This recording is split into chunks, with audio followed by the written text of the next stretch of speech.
Lidar में जो दिख रहा है उसका तो जरा भी हिस्सा नहीं दिखा मुझे।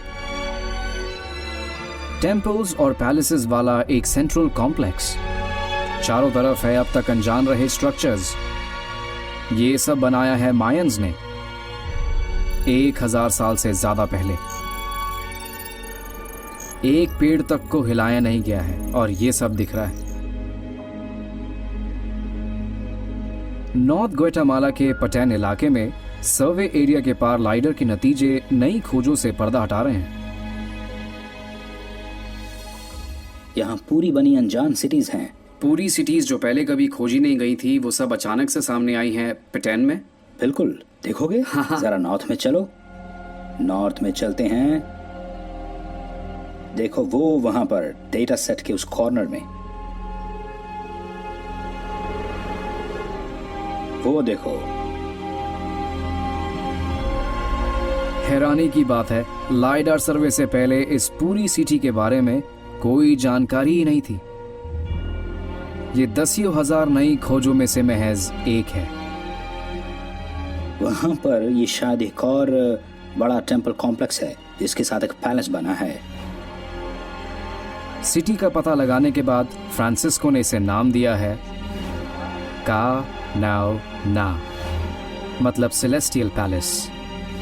पिछले 100 सालों में ये सर्वे माया आर्कियोलॉजी में सबसे इंपॉर्टेंट डेवलपमेंट है।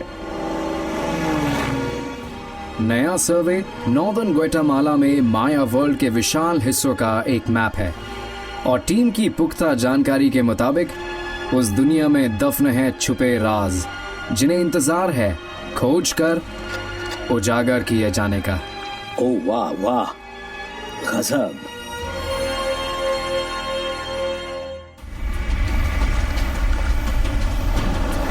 और यहाँ जमीन पर नॉर्दर्न ग्वाटेमाला के जंगलों में आर्कियोलॉजिस्ट फ्रांसिस्को एस्ट्राडा बेली और लापता ट्रेजर्स की तलाश में हैं। श्माका बटून की अपनी नई साइट के 26 किलोमीटर साउथ में जिस जगह पर वो करीब 20 साल से खुदाई करते आ रहे हैं, वहां है एक रिमोट माया सिटी होल मूल।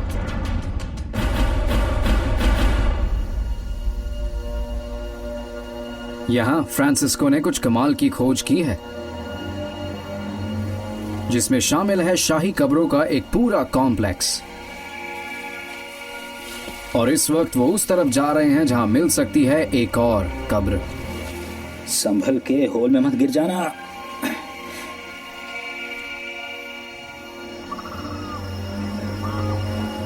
पिरामिड के ठीक बीचों बीच तक जाती एक सुरंग है जो होल मूल के ठीक सेंटर में है।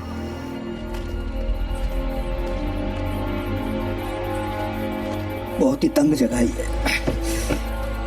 यहां उनकी टीम ने पहले अनजान रहा एक चेंबर खोला है। ये यहाँ फर्श में एक खट है, ये माया का बनाया हुआ है। शायद यहाँ किसी को दफन करने के लिए, हो सकता है यहाँ रॉयल बैरियल हुआ हो। ये बेशक एक बहुत प्रेस्टिजियस लोकेशन है। मायंस के लिए पिरामिड्स के अंदर की जगह बहुत खास लोगों को दफन करने के लिए रिजर्व थी। ये देखो जरा। और एक शाही कब्र का मिलना बहुत रेयर चीज है। फ्रांसिस्को की टीम जब मिट्टी में सुरागों की तलाश कर रही थी तभी अचानक ही एक नई चीज दिखाई दी।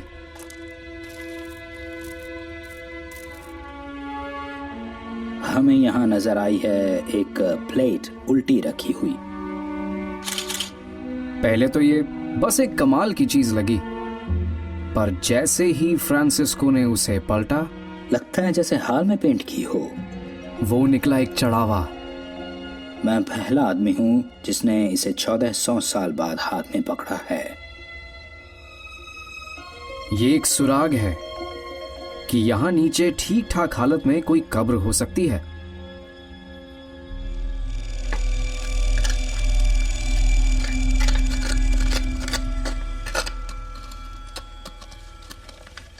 लेकिन पत्थर की एक भारी स्लैब उनका रास्ता रोक देती है। इससे शुरुआत करें क्या? ये वाली है ना? हाँ, ये वाली। इसे उठा तो देंगे पर ये चटक सकती है।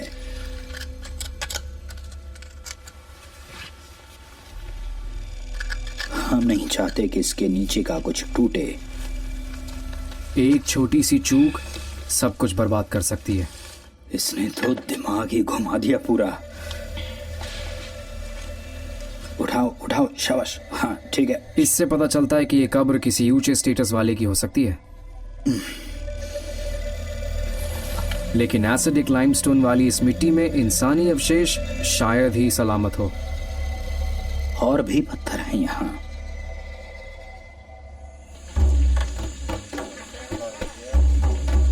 आगे की जांच के लिहाज से काफी देर हो चुकी है। फ्रांसिस्को और उनकी टीम अपने टेम्पररी कैंप में लौट जाती हैं। उन्हें कल तक इंतजार करना होगा ये पता लगाने के लिए कि कब्र में क्या है, अगर कुछ है भी तो।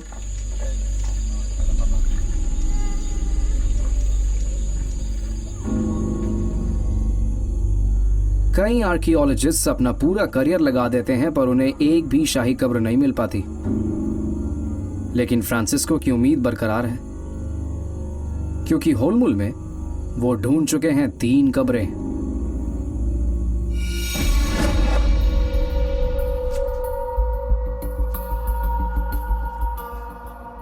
एक सिक्योर लेबोरेटरी में फ्रांसिस्को की टीम 2 माया किंग्स और एक क्वीन के अवशेषों की जांच कर रही है। होलमुल में एक ही रॉयल फैमिली की 2 जनरेशंस दफन हैं, उनके स्टेटस से मेल खाते ट्रेजर्स के साथ। बारीकी से तराशा हुआ एक वास और एक बेमिसाल जेड एम्यूलेट, जिसके पीछे एक इंस्क्रिप्शन भी है। माया ने वो इजाद किया था जिसे बहुत से लोग पूरे एंशिएंट वर्ल्ड का सबसे समझदारी भरा राइटिंग सिस्टम मानते हैं, और उन्होंने तकरीबन हर जगह इंस्क्रिप्शंस छोड़ी हैं। चुनौती है तो बस इनका मतलब समझने की।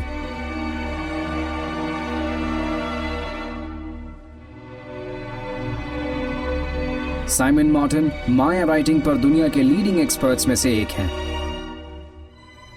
जब आप माया ग्लिफ को देखेंगे तो आपको दिखेगी एक बहुत ही जबरदस्त कॉम्प्लेक्सिटी। पिक्चर्स और सिलेबल्स के मेल से बने 800 से ज्यादा कैरेक्टर्स हैं। इनमें से ज्यादातर वर्ड्स को उनकी ओरिजिनल लैंग्वेज में पढ़ सकें तो पूरी हिस्ट्री सामने आ जाएगी।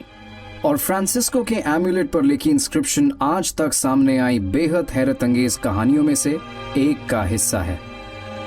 पहला ग्लिफ असल में ओनरशिप के बारे में है और इस पर लिखा है उनका ज्यूल। उससे नीचे किसी का नाम है और ये रॉयल नाम है।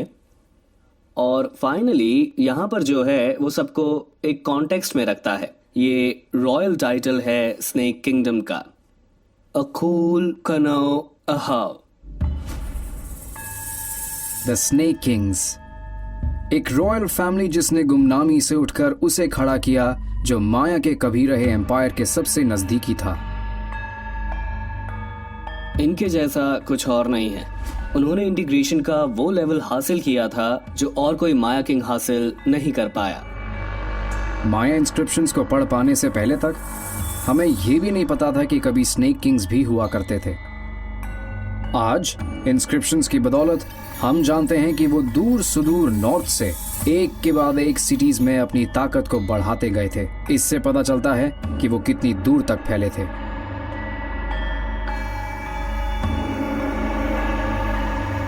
और 562 में उन्होंने टिकाल को भी जीत लिया था, वो माया सिटी जो बाकी सबसे बड़ी थी। और शायद पास की होलमुल सिटी भी। फ्रांसिस्को की खोजी एक विशाल फ्रीज की इंस्क्रिप्शंस उनकी ताकत का खुलासा करती हैं। ये स्नेक किंग्स के सामने घुटने टेकने का बयान है। इसमें लिखा है यहाओ कानूल हाओ, यानी हम स्नेक किंग्स के आगे घुटने टेकते हैं। और ये यहाँ है स्नेक हेड अपनी हल्की सी मुस्कान के साथ। फ्रांसिस्को ने जिस रॉयल फैमिली को खोजा था वो स्नेक किंग्स नहीं थे, बल्कि स्नेक्स के इशारों पर अपने से बड़ी ताकत के तहत चलने वाले रूलर्स थे।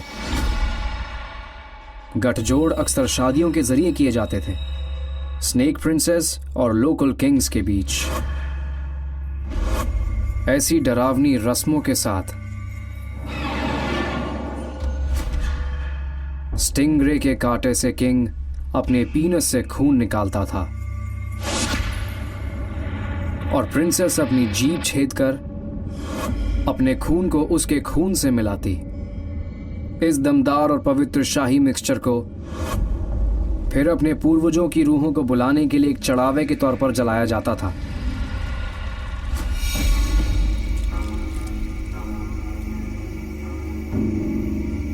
सुबह हो गई है और अब वक्त है हॉलमोल एक्सकवेशन टीम के ये देखने का कि क्या उन्होंने सच में एक और शाही कब्र खोज निकाली है। आज बड़ी सुबह से मेरे कॉलीग्स खबर पर काम में जुटे हैं और लगता है कि ये उस पॉइंट तक एक्सपोज हो चुकी है कि हम इसमें देख सकते हैं।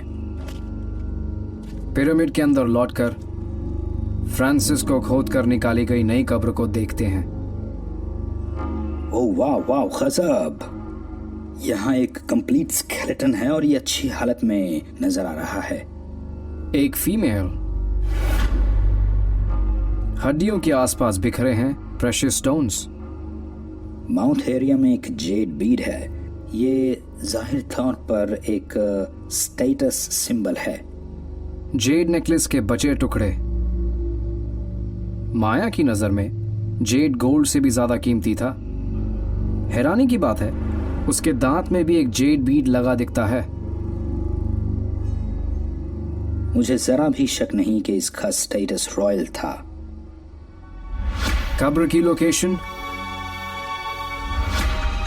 सजावटी चढ़ावा और जेड फ्रांसिस्को को साफ कर देते हैं कि ये बेशक किसी क्वीन के अवशेष हैं। हमें उसका नाम नहीं पता, लेकिन पास के फ्रीज से जिस पर हॉलमूल किंग्स की लिस्ट है उससे हमें पता चला कि उसका हस्बैंड कौन था। एक किंग, नाम था खनाहिक्श टहालटून या स्टोन फेयरी टॉर्च, जिसका अर्ली 7th सेंचुरी में हॉलमूल पर राज था, जब स्नेक किंग्स अपनी हुकूमत की बुलंदियों पर थे। हो सकता है हॉलमूल की वफादारी दिखाने के लिए जेड एम्यूलेट खुद स्नेक एम्परर ने तोहफे में दिया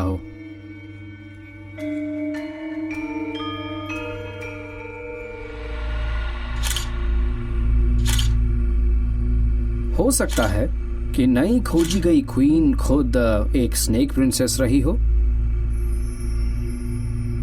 कभी उसका अपना खून रस्मी तौर पर मिलाया और जलाया गया हो। इस खोज पर 10 साल से भी ज्यादा बिताने पर